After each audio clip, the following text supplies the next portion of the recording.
Good morning. இன்னைக்கு morning பிரேக்ஃபாஸ்ட்டுக்கு புளி சாதமும் உருளைக்கிழங்கு பொரியலும் செஞ்சுருக்கேங்க. ஸ்வீட்டுக்கு பிரெட் அல்வா செஞ்சுருக்கேன். உங்களுக்கு பிரெட் அல்வாவுடைய ரெசிபி வேணும்னா என்னுடைய சேனலை சப்ஸ்கிரைப் பண்ணி லைக் பண்ணி ஷேர் பண்ணுங்கள். நான் அடுத்தடுத்த வீடியோவில் அப்லோட் பண்ணுறேன் பாருங்கள். புளி சாதம் செய்கிறதுக்கு ஃபஸ்ட்டு அரிசி ஊற வச்சுக்கலாம். ஒரு பெரிய நெல்லிக்காய் சைஸில் புளி ஊற வச்சுக்கணுங்க. புளி சாதத்துக்கு சீக்ரெட் மசாலா பார்க்கலாமா? சீரகம், மிளகு, கடலைப்பருப்பு, உளுந்த பருப்பு, கடுகு, வெந்தயம் இது எல்லாமே ட்ரை ரோஸ்ட் பண்ணுங்கள். இது எல்லாமே கருகிடக்கூடாதுங்க. மிதமான சூட்டில் பொன்னிறமாக வறுத்து எடுத்துக்கணும். கருவேப்பிலையும் ஆட் பண்ணிக்கோங்க, டேஸ்ட்டாக இருக்கும்.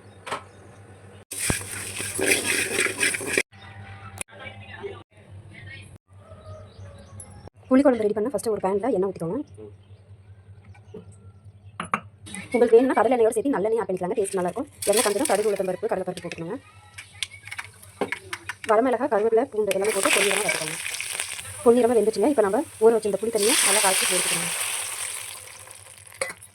இதுக்கு தேவையான அளவுக்கு கொஞ்சம் மஞ்சள் தூள் சேர்த்துக்கோங்க. அப்புறம் உப்பு சேர்த்துக்கோங்க. இப்போ இது நல்லா கொதிக்கணுங்க. பாருங்கள், புளிக்குழம்பு நல்லா சுண்டி இந்த மாதிரி எண்ணெய் பிரிஞ்சு வர அளவுக்கு சுண்ட விடணுங்க. இப்போ இது கூடவே நம்ம ரெடி பண்ணி வச்சுருக்க சீக்ரெட் மசாலாவை ஆட் பண்ணிக்கணுங்க.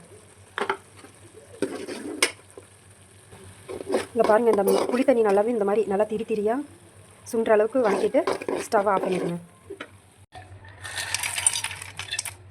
கடலக்கொட்டை வேணும்னா நீங்கள் புளிக்குழம்போட கூட போட்டுக்கலாங்க. ஆனால் புளிக்குழம்போட போட்டால் மொறுமொறுன்னு இருக்காதுங்க, கிறிஸ்பியாக இருக்காதுங்கிறதுக்காக நான் லாஸ்ட்டாக புளிக்குழம்புல இறக்குனதுக்கப்புறம் தான் போடுவேன். Breakfast ready.